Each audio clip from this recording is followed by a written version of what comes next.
Hey, what's up, cats and kittens, and shout out to all my cerebral lights. It is me, the Cerebral Diva, and I am back with another episode of In the Loop.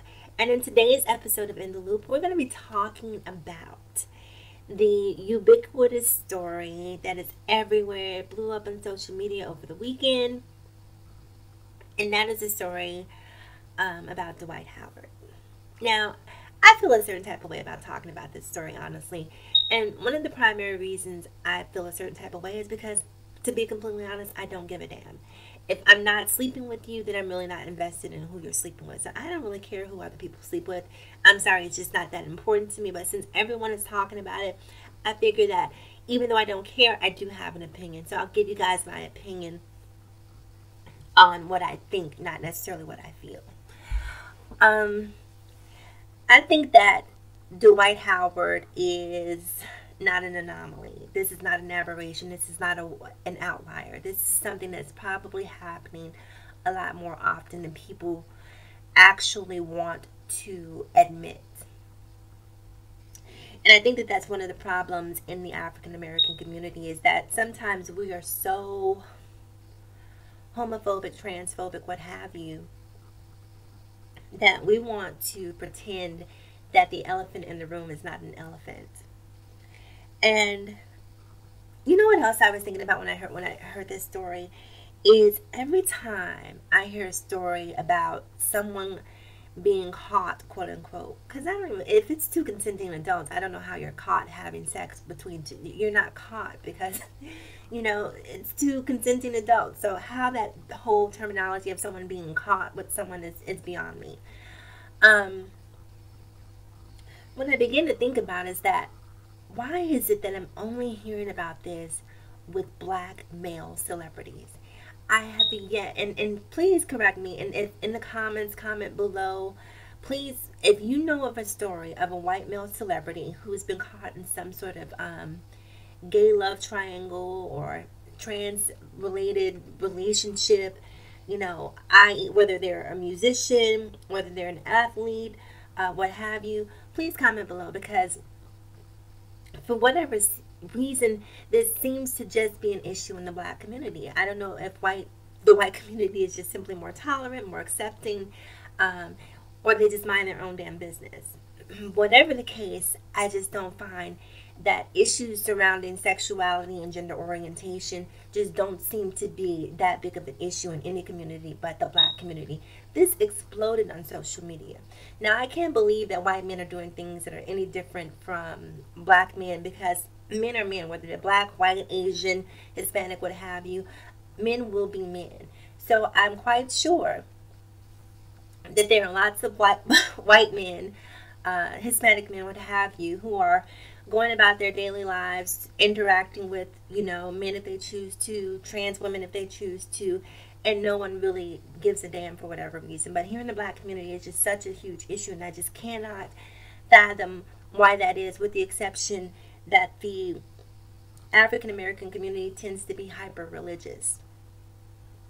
So I just wanted to just say that, because I just find it so interesting that we are also invested in who Dwight Howard is sleeping in, when, to be completely honest, it's none of our business.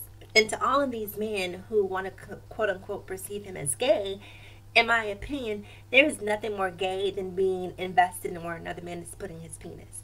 Like, you shouldn't care. It just shouldn't matter. So, anyway, on to the story. I don't even know the person's name who is, quote unquote, responsible for outing Dwight in this particular instance, but as I understand it to be, this person is not a trans person. This person is actually androgynous, so they're like trans adjacent, so to speak. So they don't have don't have body augmentation, don't necessarily identify as a woman. It's just a gay male who has more feminine or androgynous characteristics. So let's clear that up.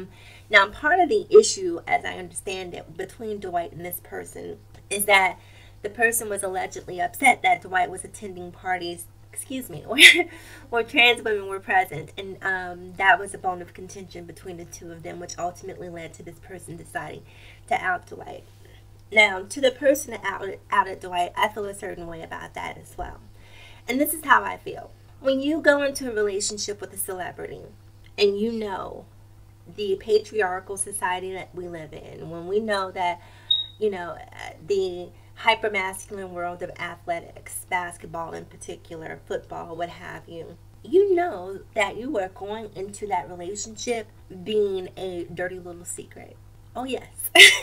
Yeah, you're gonna be a dirty little secret. You're not gonna be seated courtside. You're not gonna be going to team events. You're not gonna be invited to his family's house for the holidays.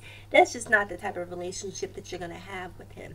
And if you go into that relationship with that understanding, then to me, you were complicit in your own devaluation. And so you can't get mad when you start to feel devalued, when that's really the agreement. You made a deal with the devil the moment you walked into the relationship. So I don't think it's fair for this person if, in fact, what they're alleging is true.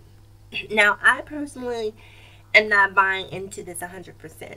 I think people are so eager to find someone to malign that they don't even want to gather the facts. People just automatically want to assume.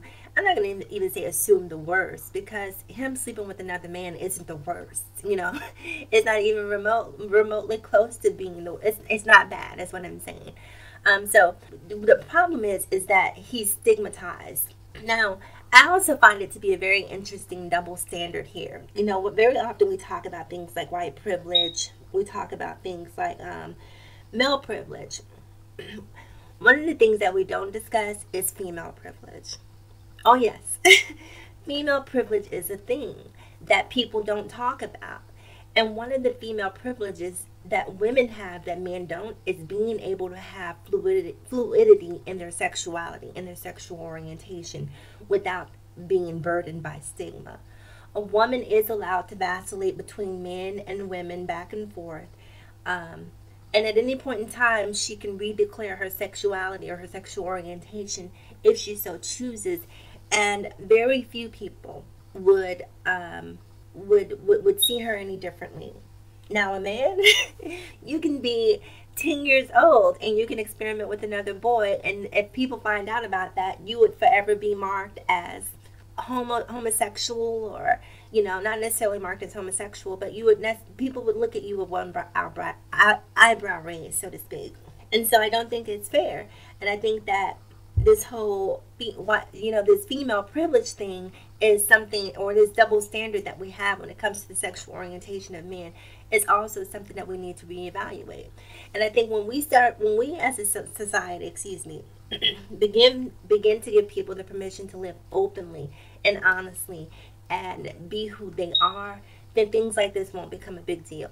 I personally would prefer to keep an open mind, to be non-judgmental, to give people their space and permission to exist as they choose, to be authentically themselves, because that benefit isn't necessarily one that's solely for them. It's a benefit for me, because if you're open and honest about who you are, it gives me the opportunity to assess whether or not this is something or someone that I actually want to deal with. So I just really think that when it comes to Dwight Howard in this particular situation, it really is much ado about nothing. It's two consenting adults who engaged in, or potentially engaged in, some sort of relationship, what have you. But at the end of the day, it's two grown men doing what adults do, and I don't really think that it really. I don't know why it's newsworthy, to be completely honest with you. Okay, so one more thing before I go, and this thing may be offensive to some people, but I'm going to say it anyway, because it's my channel and these are my thoughts and this is how I feel. So, if you want to talk about how you feel, then, inbox me and I'll tell you how to create a channel of your own. And that is weaponizing homophobia and weaponizing transphobia. Now, the LGBT community has taken some quantum leaps in terms of acceptance. And social tolerance. I hate the word tolerance, but just for the sake of this conversation, we'll use the word tolerance, or inclusion, maybe. So social inclusion. Let's go there. So people in general seem to be more open-minded, more accepting, more tolerant, more inclusive, which I think is a great thing. But what I find interesting is that very often what we've seen in the cases of Dwight Howard, Chingy, who else? Young Buck, Cassidy, Bobby Valentino. We see people who weaponize homophobia. They weaponize transphobia when it's convenient. So they want to take, because they know that there's a social stigma attached to it. On one hand, you want social acceptance, but on the other hand, when it's convenient for you, you want to point your finger and say, look at this person, they're a freak because they slept with me. So if you deem that person a freak for sleeping with you, then should society as a whole look at you as a freak? If you are a trans woman and you want to be accepted as a woman and you want to be perceived as a woman, then you should see nothing wrong with sleeping with Cassidy or Young Buck or Dwight Howard or, whatever celebrity that you've slept with. They shouldn't be able to be outed if you really and truly believe and perceive yourself to be a woman. So when it's convenient for you to use homophobia, to use transphobia as a means of hurting someone else, suddenly you're okay with it. And I think I think it's whack, for lack of a better term. You can't ask people to live and let live, you can't ask of people to allow you to live and be yourself, but then try to rob someone else of that same opportunity by painting them in a corner because you're angry and you wanted to take some sort of hostile action towards them. So anyway, you guys, that's about all I have on this subject. I'm really curious to hear what you have to say, so make sure you comment below. Remember to like, comment, subscribe, and share if you feel so inclined. As always, in closing, remember to live better, love harder, and think smarter. It is me, the Cerebral Diva, and I will talk to you guys again soon. Have a fantastic day. I'm off to work. Bye.